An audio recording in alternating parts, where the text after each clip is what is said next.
Ay naman ang tao nga rin. Sino kumain siya, no? Kawawa naman.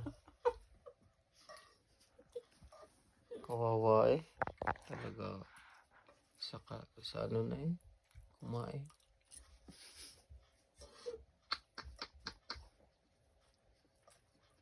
Ganyan na ba sa mundo?